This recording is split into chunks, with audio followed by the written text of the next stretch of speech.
Government के पास तो पैसे नहीं है कि सारी पाकिस्तान में अस्पताल बनाती फिरे। हमारे पास तो रिसोर्सेज नहीं है। हमारे पास बदकिस्मती से कर्जे इतने चढ़े हुए हैं कि हम जो आमदनी इकट्ठा करते हैं हर साल की टैक्स की, आधा तो कर्जों की किस्तों पे चला जाता है। तो 22 करोड़ लोगों के पास, हमारे पास तो वो फंड्स नहीं है कि हम सारी जगह हेल्थ कवरेज दें।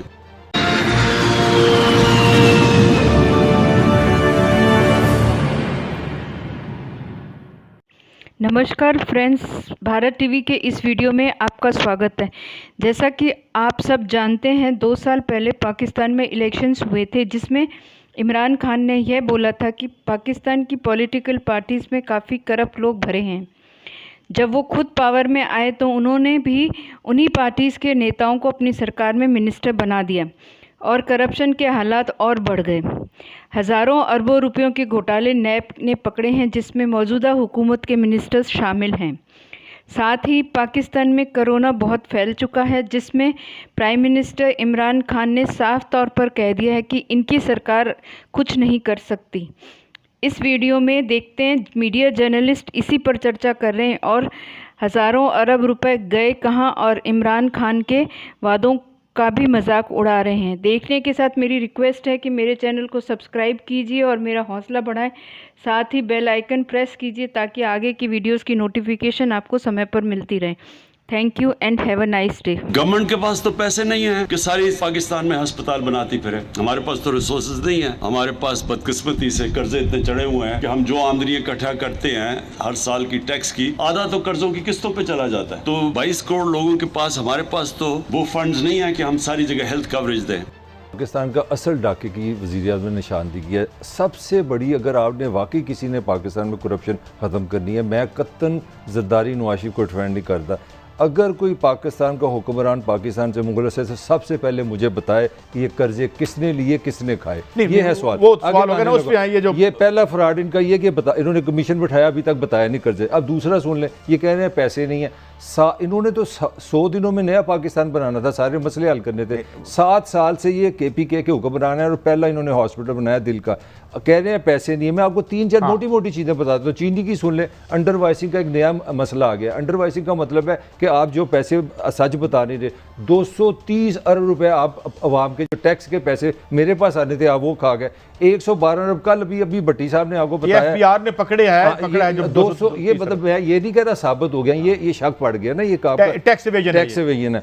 112 अरब जो आपने LNG से मारे हैं लोगों के, वो किससे? आपकी पुअर गवर्नेंस, आपने फैसले सही नहीं किए। अच्छा, जब चीनी आपने पिछले साल भेजी तो उससे रिबेट का फायदा आपने दिया इंडस्ट्रीज को। जब आपने सस्ती की सब्सिडी का फायदा दिया इंडस्ट्रीज को, अरबों रुपए वो बना गए। अब सीमेंट भी आ गया, 40 अरब के लगभग सीमेंट पे कहानी आ गई है। और कल वाली स्टोरी इसमें ये वो जमा करे ना, अच्छा IPPs का जो वर्ल्ड बैंक ने कहा 2000 अरब रुपया सालाना, वो तो अगर उधर चले जाए तो 23 अरब तो वो पैसे तो फिर हैं यहाँ पे। मेरा है किसके पास? अभी छोटा सा कल ही अभी इसी प्रोग्राम में हमने बताया ना, 7 कंपनियों ने 7 दिनों में 7 अरब रुपए कमा रही है पेट्रोल की सिर्फ एडजस्टमेंट से। तो मेरी गुजारिश ये है कि ना आपने मुझे बताया मेरे कर्जे किधर गए, और यही पैसा इकट्ठा कर लें, आप किसी अकाउंटेंट को बुला लें, 100 अरब 1000 अरब तो मैंने आपको बता दिया। मैं आपको बताऊं, कर्जे जो इन्होंने कर्जे लिए मोस्टली तो 31 बिलियन डॉलर तो इन्होंने उतारने में लगा दिए। 31 बिलियन डॉलर इन्होंने वो कर्जे उतारे जो खैर से इनको मिले थे। बड़ी साहब, बात ये है, मेरा एक छोटा सा सवाल है, पैसे नहीं है मगर कहीं तो है, और फिर एक खास तबका है,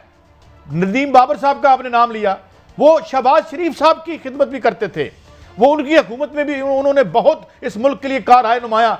ये जो तबका है ये मुस्तकिल इक़्तिदार में होता है, ये ज़िया-उल हक के साथ भी होता है, बेनज़ीर के साथ भी होता है, ये नवाज शरीफ के साथ होता है, खैर तो वो खुद भी इसी में होते थे, और साथ इमरान खान साहब से होता है। इससे हमारी जान कौन छुड़ाएगा? नदीम बाबर हो, मियां मंशा हो, ऐसे सैकड़ों लोग इस वक्त PM हाउस के इर्द गिर्द नजर आते हैं। मुझे आज तकलीफ हुई मोहतरम हरदिल अजीज वज़ीर-ए-आज़म इमरान खान साहब की बात सुनने की कि प्राइवेट अस्पताल बनाओ गांव शहरों में। कोई आप पाकिस्तान के वज़ीर-ए-आज़म के चंद सरमाएदारों के, आप मुझे दोनों बैठे हैं, पाकिस्तान के हर बंदे से सवाल है, लाहौर में जो बंदा डॉक्टर अस्पताल, नेशनल अस्पताल, सर्जीमेट अस्पताल, ये 5-6 बड़े प्राइवेट अस्पतालों में चले जाता है, उसका घर बिक जाता है। एक महीने का बिल मिनिमम 10-30 लाख से कम नहीं आता।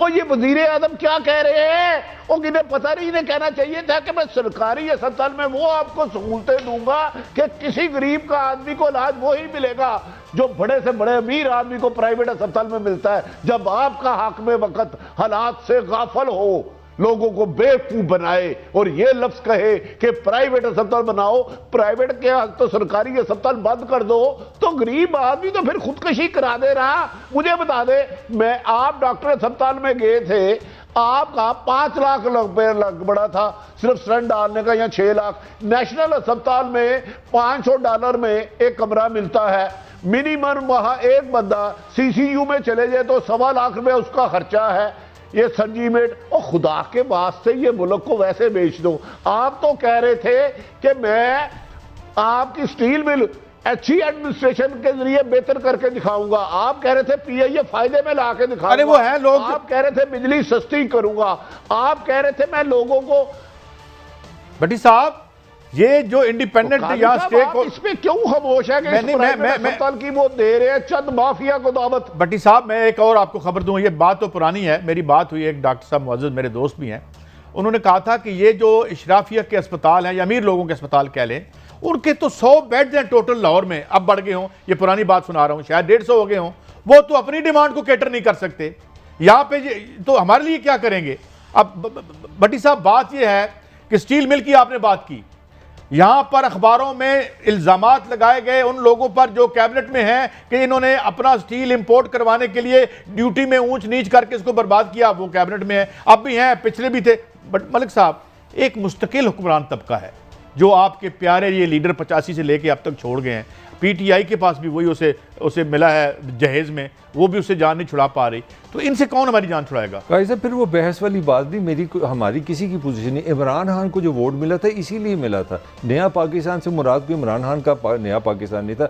नए पाकिस्तान से मुराद ये था कि एक ऐसा पाकिस्तान है जो निज़ाम बदलेगा। अब भट्टी साहब ने जो आपको एजुकेशन पे तो बोले नहीं है, अगर वो तलीम पे बोले तो इससे भी ज़्यादा खौफनाक हक़ाइक़ आपको बताएंगे कि जिस मुल्क के वज़ीर आज़म को पता ही नहीं है कि 2/3 पाकिस्तानी 70% पाकिस्तानी बिलो पॉवर्टी है, तो उनका मॉडल क्या कहता है? मैंने पाकिस्तान के सरकारी हॉस्पिटल प्राइवेट हॉस्पिटल की तरह बनाने हैं। तो यहाँ से तो आपको सवाल का जवाब खुद ही मिल जाएगा। मगर मैं भट्टी साहब से एक बात पूछना चाह रहा हूँ। भट्टी साहब, जो आपने एक तो मैं थोड़ी सी खबर आदि दी है कि पीआईए के पीछे भी कोई निकला है। आपको मैंने कल बताया था 460 अरब रुपए का खसारा है पीआईए का। तो उसके पीछे जो हमारे साथ जुल्म हुआ है वो भी थोड़ा सा बताएं। और सबसे बड़ा जो सवाल है, इस्लामाबाद आप बैठे हैं, माशाल्लाह आप में सेंसिटिविटी है, क्या इनसिक्योरिटी है कि जी पहले इलेक्शन कर दो, शो ऑफ हैंड कर दो, छोड़ूंगा नहीं, एनआरओ नहीं दूंगा। बज़ाहिर तो हर चीज़ स्टेबल है, कहाँ पे कुछ छुपा हुआ है वो हमें बताएं ज़रा आप। देखिए, हुकूमत अच्छा परफॉर्म नहीं कर रही। आज मेरे अहम लोगों से बात हुई है, वो भी सख्त परेशान है कि एक तरफ जो अपोजिशन है वो मुल्की इदारों पर हमला कर रही है, हुकूमत डिलीवर नहीं कर रही। पीआईए के पीछे भी एक वजीर आजम के करीब है। वजीर आजम खुद कह चुके हैं कि इसराइल को कभी तस्लीम नहीं करेंगे, मैं मुसलमान हूं। वजीर आजम के करीब एक आदमी बैरून नेशनल, पाकिस्तान का नेशनल नहीं है, वो इसराइल के लिए लॉबिंग कर रहा है इस्लामाबाद में। मैं सबनाबाद की नहीं बात कर रहा, हाफसाबाद की नहीं कर रहा।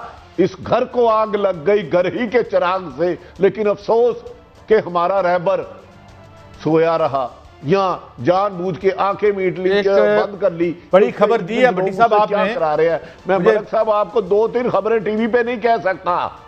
नहीं, वो लेते हैं हम आपसे खबरें। आपने बड़ी खबर दी है कि लॉबिंग जो पीएम साहब के, लेकिन मैं फिर भी अप्रिशिएट करता हूं कि पीएम साहब इसमें जो हैं वो इस्तकामत के साथ खड़े हैं और खड़े रहेंगे। मगर ये क्या मामला है, ब्रेक के बाद आएंगे और फिर इंडिया की बात भी करेंगे और बताएंगे कि इंडिया में लोग कैसे तंग आमद बजंग आमद हुए और यहाँ हमें क्या करना चाहिए सिचुएशन से बचने के लिए। ब्रेक के बाद की स्टोरी से जाने से पहले एक बहुत बड़ा पुरान और ये जो पेंडेमिक का और पाकिस्तान में भी अब स्पाइक देख रहे हैं हम, केसेस में भी, डेथ्स में भी। दुनिया में तो दोबारा से पूरा बरतानिया बंद हो रहा है। मलिक साहब, सर जो भी हो रहा है हमें तो फिर हमारे पास तो एक एहतियात ही है, एक प्रोटेक्शन है, दो चीज़ें हमने रखनी है जो हम साल पहले वैक्सीन से भी आएगी, उन्हें प्राइवेट सेक्टर में लगाएगा। देखें दुनिया बड़ी घटिया है, इस चक्कर में ना आप आए। दुनिया अमीर के लिए है, दुनिया जिनकी नीली आंखें हैं, जिनका सफ़ेद रंग है, पहले वैक्सीन उनको मिलनी है, आपकी बारी नहीं आनी। अगर और यहाँ किनको पहले मिलेगी? यहाँ पे भी अमीर लोगों को लगेगी, वो बाहर जाके लगवा लेंगे। तो आपने अगर खुदा के लिए अब अभी एहतियात पे जोर दें, सोशल डिस्टेंस रखें, हाथ साफ रखें, जो बुनियादी चीज़ें हैं। पाकिस्तान का 30-40 हज़ार आई थी, वो पता नहीं गायब होगी और आपस में कुछ कर लिया उन्होंने। यहाँ सुना है मुझे, डॉक्टर उबैद अली बता रहे थे यहाँ पे प्राइवेट लेवल पे हो रहा है काम, ये आपको पता है। प्राइवेट वो जो 30,000-40,000 वैक्सीन आई थी वो किधर गई भट्टी साहब? वो किधर गायब हो गई है वैक्सीन? देखिए मेरे भी पर जलते हैं, मैं इस्लामाबाद आया हूं और इधर जुड़वा शहर है। आपने उड़ के वापस भी आना है, पर नहीं जलाने। वो कहां गई उसका चेक करे। दूसरी खेप भी आई, वो किने लगी? किसी एक शहरी को जिसे आप आवाम कहते हैं, कोई दुकानदार, कोई मजदूर, कोई किसान, कोई भट्टे में बैठा, ये सब पता करे।